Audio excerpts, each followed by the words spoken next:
Hello everyone, and welcome back to Learn Xiangqi. In today's video, we have an exciting topic to discuss.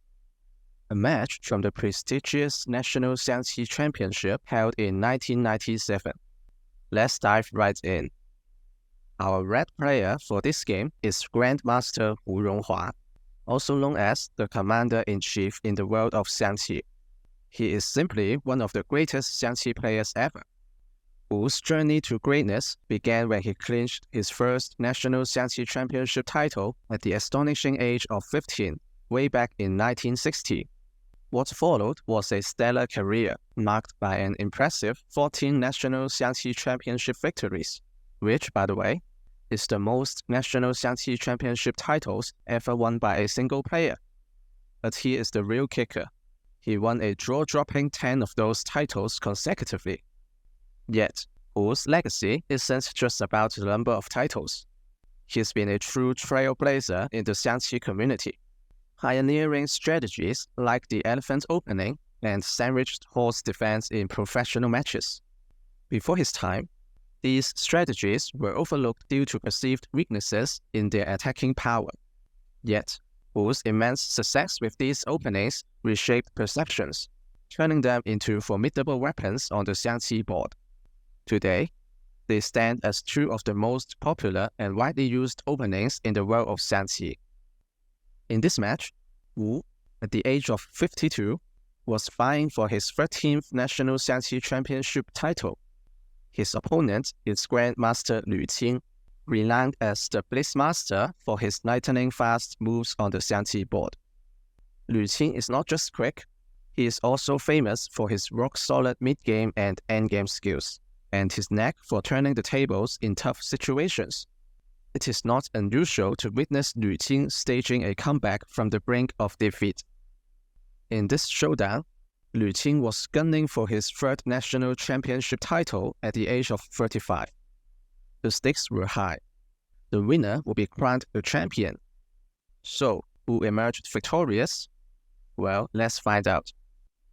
In this game, Hu took the red side and opted for his beloved elephant opening. Unlike the aggressive central cannon opening, which directly targets the opponent's central soldier, the elephant opening focuses on structural stability.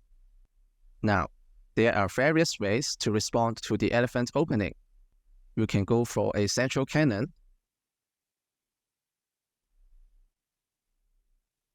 develop your horse,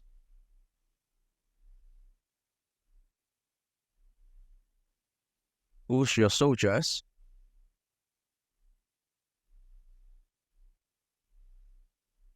or position your elephants in the center.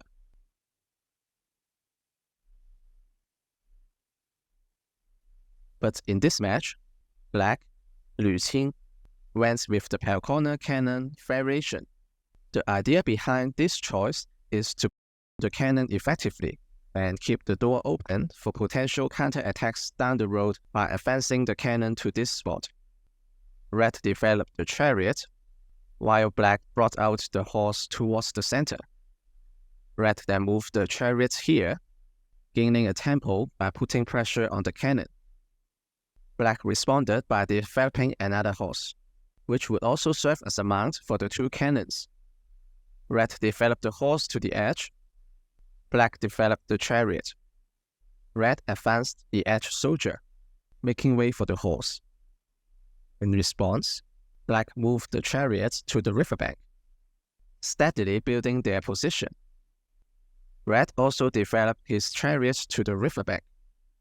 If Black simply pushes the soldier, Red can advance the horse to the riverbank to attack the Black chariot with the cannon. After the Black chariot moves away, Red can gain a soldier. Black doesn't want to lose the soldier, as it's not easy for him to capture one back when Red is playing with the elephant opening. So, he moved the chariot away in advance.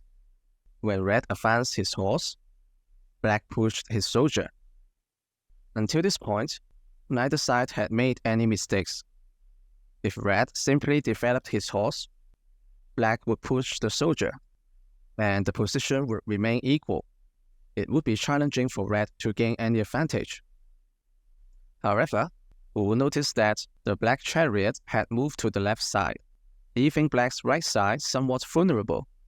This could be a potential weakness for black. Therefore, red retreated the cannon one step, with a plan to move it to the left and exert pressure on black's elbow file. Black couldn't exchange the horse with the cannon, and then use the chariot to block the red cannon, as this would leave the cannon undefended. Black moved the advisor to the center, providing extra protection for the cannon and preparing to exchange the cannon with the horse in the next round. Red promptly shifted the cannon to the left. Black advanced his elephant, and red developed his horse. Black pushed the soldier to develop his own horse and limit the red horse's movement. Red developed the remaining chariot, and black did the same. Red moved the cannon here, intending to push the soldier in the next move to apply pressure on black's elbow file. Black began to feel the pressure. If black simply moved the horse to evade the attack, red could then advance this chariot to the soldier rank. After black and red exchanged their chariots, red could advance his chariots here, posing a threat to the black central soldier and the black horse, putting significant pressure on black. Black couldn't push the soldier for the discovered attack, as red could simply capture it. Black didn't have time to capture the chariot, as red could deliver a double-toast checkmate like this.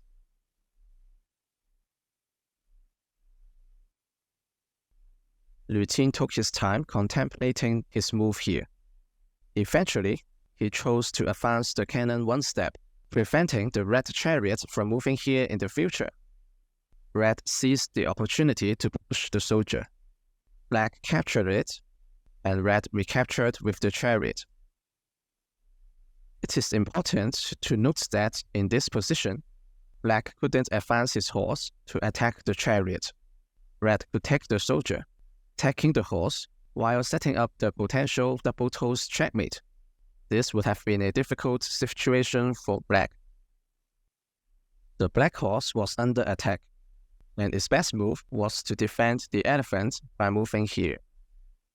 Red moved the advisor to prevent potential threats from the black pile corner cannon. Black wanted to provide more support for the horse, so he offered a trade of soldiers. If red took it, black would recapture with the chariot, strengthening the defense on his right side. However, red chose an aggressive approach by advancing the horse here, intending to block the black horse in the next move and create a checkmate threat.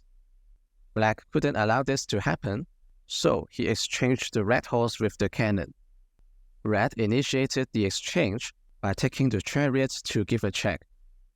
Black recaptured it with the horse, and then red recaptured the cannon. Black took the soldier.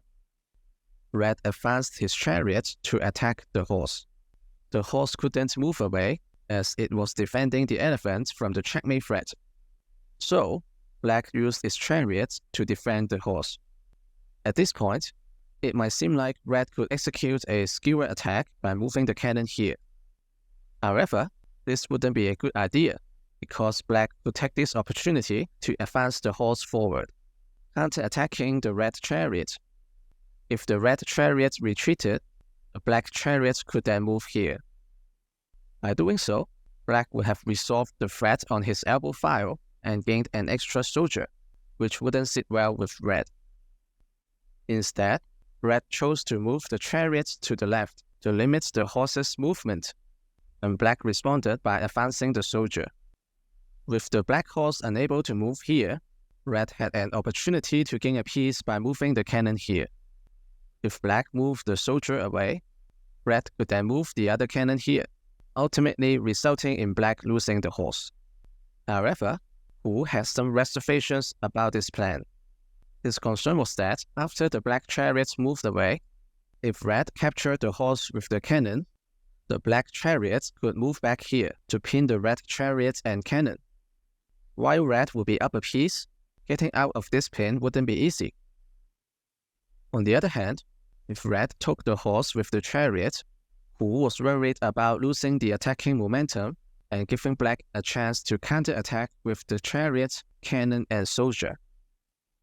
In Xiangqi, it's often wiser to maintain your attacking momentum rather than prioritizing material gain. With this in mind, Hu advanced his elephant, keeping up the pressure with the double-toes checkmate in mind. Black moved out the general, and Hu seized the opportunity to execute a tactical maneuver. He initiated by sacrificing the cannon for the elephant to deliver a check. Black responded by capturing the cannon with the elephant. Hu then took the elephant to give another check, forcing Black to move up the general. Red captured the horse with the cannon. This exchange resulted in Red gaining 2 elephants. In Xiangqi, once your opponent loses one or both of their elephants, your cannon becomes a much more potent attacking force. This is primarily because it becomes easier to maneuver your cannon into positions where you can threaten your opponent with the smothered cannon checkmate. Hu demonstrated a deep understanding of this principle, and that's precisely why he decided to go for the trade. Black moved the cannon to the elbow file, with no intention of capturing the red soldier, but rather to pressure the red horse by pushing the soldier. To counter this threat, Red moved the cannon to this position. Black then cautiously advanced the cannon one step further, a move designed to support the horse's advance and potentially trap the red chariot in an unfavorable position. In response, Red retreated his chariot. Now, a tactical exchange unfolded. Black carefully initiated it by capturing the soldier with the cannon, to which Red responded by capturing the cannon with his own. Black then pushed the soldier, causing Red to move his cannon to the rib file. Black followed up by pushing the soldier again, creating a double attack. As previously mentioned, the cannon's attacking prowess increases when the opponent lacks elephants, so Red opted to preserve the cannon, while Black seized the opportunity to capture the horse. Red moved his elephants to the center, clearing the path for the chariot. This move also posed a threat of potential discovered attack involving the chariot and the cannon. In response, Black moved his general back to a safer position. Seizing the moment, Red moved his chariot to attack the Black soldier. If Black attempted to rescue the soldier, Red could initiate a check with the chariot and then retreat, setting the stage for a possible discovered attack while also targeting the soldier. Consequently, Black decided not to save the soldier and instead opted to move the general to a more secure position. Red took advantage of this situation and captured the soldier. At this point, the game transitioned into the endgame phase. Black held an extra soldier, while Red possessed 2 additional elephants. If these 4 soldiers were traded off, it would increase the likelihood of a draw for Black. Conversely, if Red managed to preserve at least 1 soldier and advance it beyond the river, his chances of winning would significantly rise. Black moved his chariot to the central file, putting pressure on Red's central soldier. In response, Red utilized his chariot to deliver a check. Black blocked it by moving the advisor. Red then advanced his advisor, creating a threat to capture the advisor with the chariot. Black responded by moving his advisor up to protect it. Red subsequently withdrew the chariot to safeguard the soldier. You might wonder why Red didn't directly protect the soldier. Well, after these strategic moves, Black had now established the castle advisor on the left, where the red cannon could potentially threaten a smothered cannon checkmate in the future. This demonstrates Hu's exceptional understanding of Xiangqi and his ability to think several moves ahead. Black moved his horse back to the center, while Red shifted the cannon to target the Black's edge soldier. Black chose to disregard this threat and advanced the horse. Both the chariot and the horse now posed a dual threat to Red's central soldier. Red gained the tempo by capturing the soldier, threatening a smothered cannon checkmate. Black moved his advisor away. Red gave a check using the cannon, Black moved his general upward. Red then pushed the central soldier. Black captured the soldier, and Red also captured the soldier. Now that Red had effectively safeguarded a soldier, the next move would be to advance it across the river to bolster the attack. Black advanced the chariot, proposing a trade. If Red accepted this trade, the game would likely end in a draw. However, Red had other plans. He initiated with a check using the chariot, gaining a tempo. Black responded by moving his general upward. And now, Red pushed the soldier to safety. Black advanced his horse.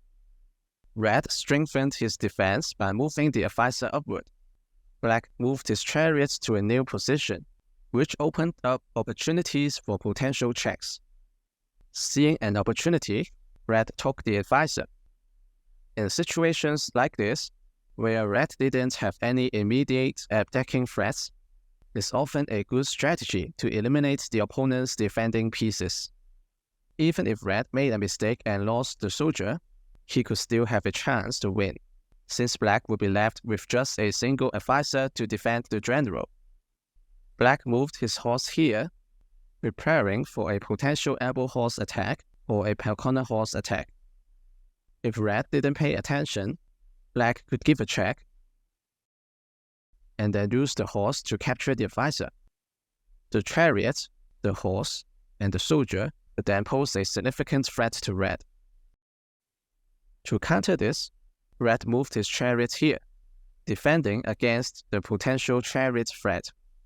If Black gave a check, Red could block it with the elephant.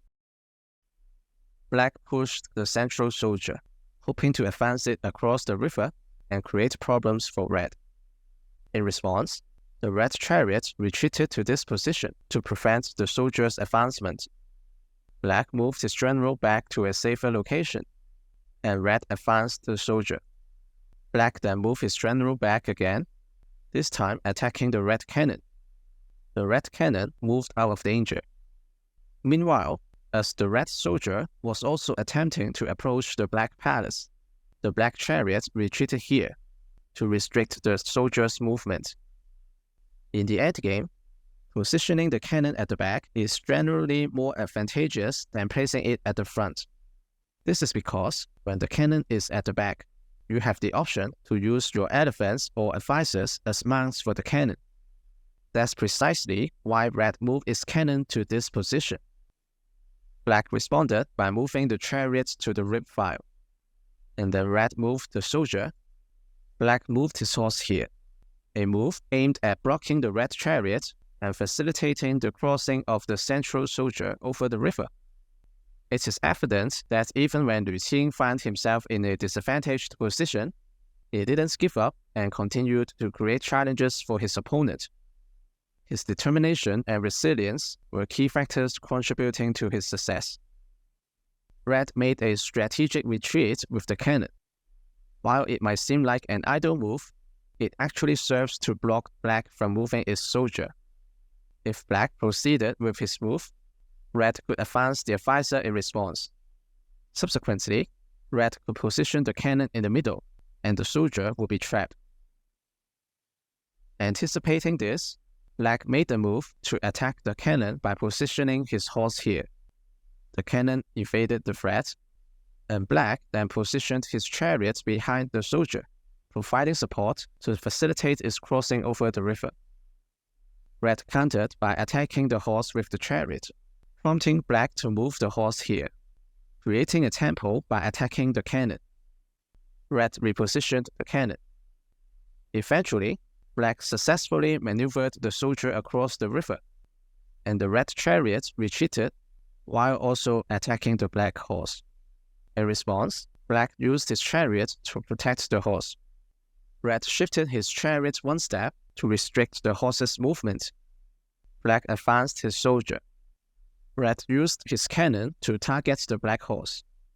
In response, the Black horse moved here, setting a small trap. If Red attacked the Black soldier with the chariot, Black could move the soldier here. Red couldn't capture the soldier, as Black would then execute a double attack with the elbow horse. To avert the potential elbow horse threat, Red moved his general out of the way. This showcases the careful positioning and tactical thinking of both players as they navigate the endgame. Red is setting up to give a check with the chariot, potentially capturing Black's remaining advisor. In response, Black moved up the advisor. Red moved the soldier toward the center. Black moved the general out. Red then used the chariot to attack the Black soldier, and Black defended it with his own chariot. Red continued moving the soldier. With the Black horse no longer posing a threat, Black moved it back. Red renewed the attack on the horse, prompting it to retreat to the edge. Red then gave a check with the chariot. Black's general moved up in response.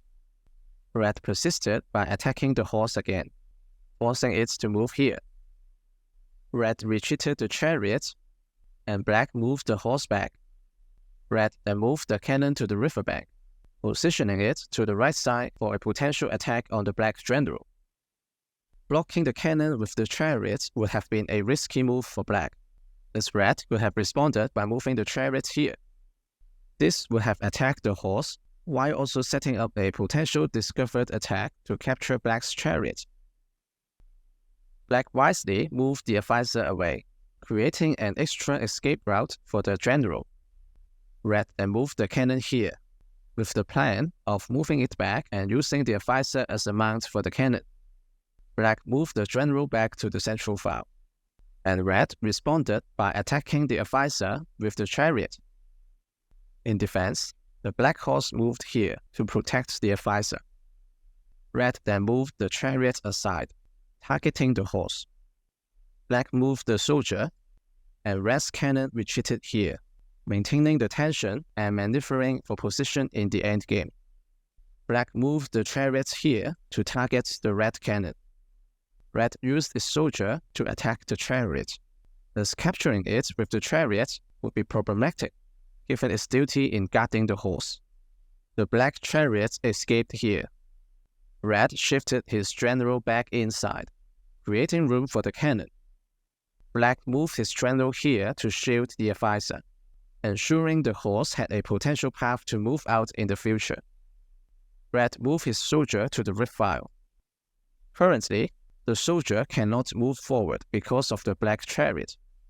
Later, Red can place the cannon here, support the soldier to move towards the Black palace. Black moved the soldier away, planning to interrupt Red's plan like this. Red moved the cannon to the rift file. Black advanced the soldier. Red was keen on preventing the Black soldier from reaching this position, as it could open up opportunities for counterattack from Black involving the chariot and the soldier. Red's response was to give a check. The Black general moved down. Then, the Red chariot moved here to displace the Black soldier. The Black soldier escaped, and Red advanced the soldier forward to disrupt the connection between the Black chariot and horse. Black also advanced the soldier. Following this, Red pulled the chariots back, and Black moved the advisor back, attempting to thwart Red's progress in advancing the soldier into the palace. Red countered with a check, and Black moved the general forward. Red continued by shifting the chariots to the left, indicating intentions to target the Black horse. If the Black horse moved, Red could then give a check and subsequently capture the advisor. Without the advisor, Red's soldier could easily advance into the palace. To avoid this skewer tactic, Black moved the advisor to a safer position. Red persisted in attacking the horse, prompting it to move to a new location. Red was not content with the Black general positioned here, safeguarding the advisor, so he initiated a check. The Black general retreated, and Red resumed their assault on the horse with the chariot. This sequence of moves placed the Red chariot in a position to attack the Black advisor with tempo. Black realized that saving the advisor was an impossibility. Any move to protect it would be met with a decisive response from Red. If black positioned the horse here for protection, red could move the chariot here. If black chose to use the chariot to safeguard the advisor, red could break the protection with the soldier. Alternatively, if black used the general to shield the advisor, red could move their general out to forcibly capture the advisor. Therefore, black opted to sacrifice the advisor and move the soldier closer to the palace. Red seized the opportunity to capture the advisor with a check. The black general moved inside. In response, red moved out the general, asserting control over this file after the red chariots departed. Black moved the soldier to this position, launching an attack on the cannon while simultaneously disrupting its protection of the soldier. Red responded by delivering a check and then another check. With the chariots now shielding the soldier, red moved the cannon to the central file. In the upcoming move, red could achieve checkmate by advancing the elephant. Black resigned at this juncture. With this victory, Wu secured his 13th National Xiangqi Championship title, further solidifying his legendary status in the world of Xiangqi. In this game, both players showcased their remarkable grasp of Xiangqi. While black appeared to play without major errors throughout the match, red's sudden and fierce attack ultimately turned the tide in his favor. This highlights the effectiveness of versatile openings like the elephant opening, where even minor mistakes can prove costly and lead to unexpected outcomes. Back at this moment, after red recaptured the cannon, black chose to take the soldier. While this might seem a natural move, it was actually a mistake. A better move for black would have been to move the chariot here. When red attacks the horse with the chariot, black can then move the chariot here to attack the red cannon.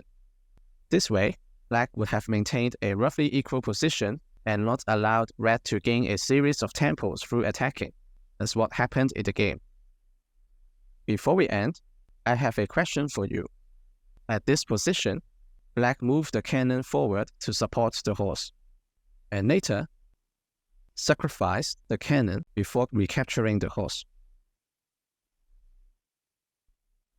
Can black instead sacrifice the cannon here directly? Leave your answer in the comments, and I will reveal the answer 3 days later. If you find this video helpful, please like this video, comment below, and subscribe to the channel. You could play the game online on xiangqi.com by clicking the link in the video end screen. If you want to play over the board games, you could click the Amazon link in the description to purchase the Chinese chess set offered by xiangqi.com. You could also join our Discord community by clicking the invitation link in the description. Stay tuned. I will see you soon.